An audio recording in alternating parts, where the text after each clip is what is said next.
Hi, I'm Dr. Druv and welcome to my YouTube channel. This is a channel not on medicine, but on all the other aspects needed to live our medicine lives. Today, we're going to be talking about stress. You might say as a physician that I already know stress. I'm living it. I know that it affects my physical and mental health. But for the ones that are maybe a little bit earlier in the journey and are transitioning to stressful positions or staff positions, I see this every day where residents become staff, and there is a certain level of anxiety and stress that goes with it. So I want to cover it here. So what is stress? Essentially, it's the body's response to any demand or threat, and it can be caused by a variety of reasons, including work-related issues, personal problems, and even positive events such as getting married or having a baby. Now, when you're under stress, your body releases hormones, mainly cortisol, that prepare you to respond to the situation, a response known as the fight or flight response. And so why is it important for physicians to know what stress is?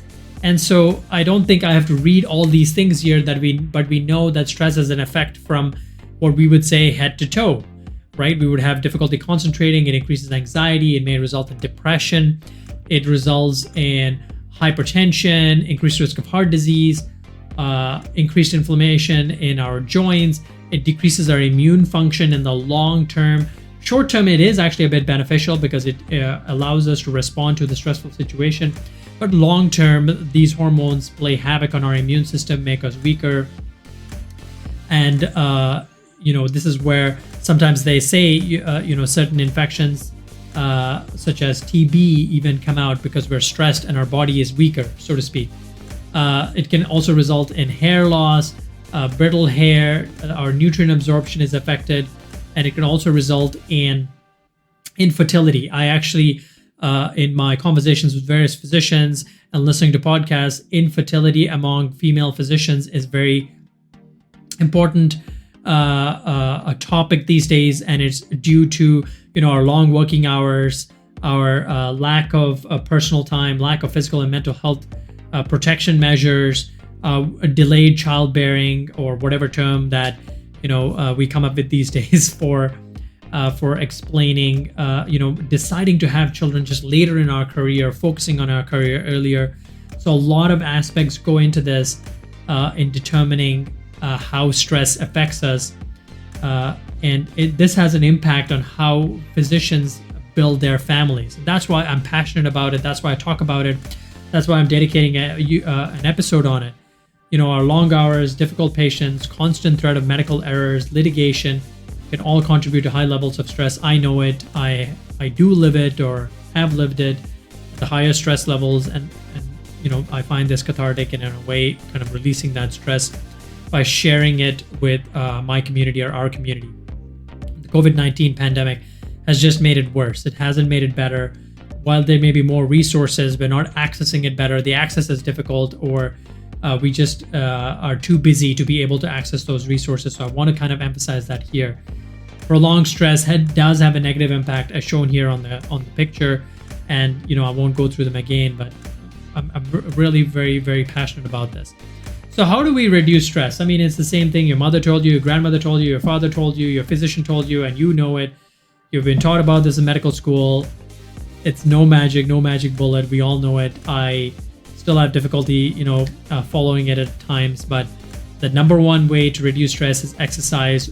Regular physical activity can help reduce tension, improve our mood, and reduce inflammation in the body, increase our healing abilities, and even reduce our hypertension. Meditation and mindfulness, a lot of research has been going into this these days.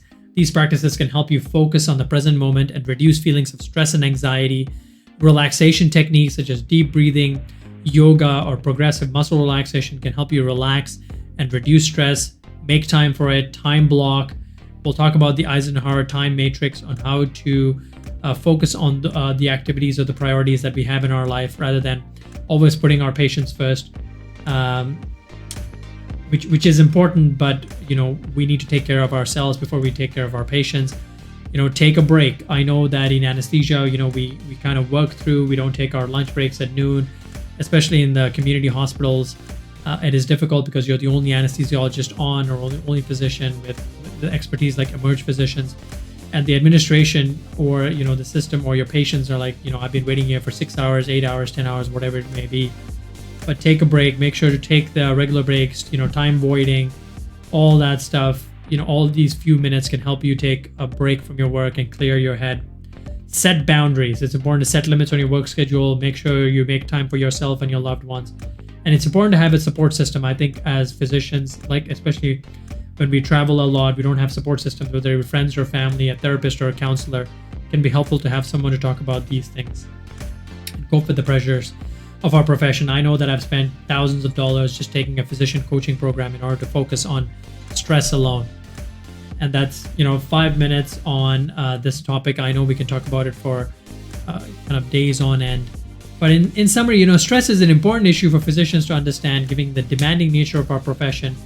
I don't necessarily say that we need to have a stress-free life or a stress-free job. I think a little bit of it is a motivator to help us live our best lives. But I think that we are not taking steps or actions in order to control our stress, keep it at check, and ultimately improve our physical and mental well-being. I mean, that was one of the motivators for me to create this course, create these YouTube videos, and basically share it with the world so that I could, find physicians who are also in the same boat and maybe leverage their expertise so that we can live our best lives. So a few action items. If you'd like to follow the exact frameworks used by affluent physicians to take back control of their time and money, then check out the link in the description below. I make these videos because my mission is to help fight burnout in 10,000 physicians across this world. We all are facing the same issues. The pandemic has just accelerated that, accentuated that. We can all help each other and leverage each other's experiences and life mistakes or successes, or even congratulate, appreciate the successes of our colleagues. We are in this together. I'm so privileged to be part of this profession. So come and join my community of like-minded physicians in my free Facebook group, where we share resources, rant about our issues within reason, obviously, and hopefully live the best lives that we can live, that we dreamed about when we got into medicine. So thank you very much for listening. Don't forget to like, share, subscribe, join.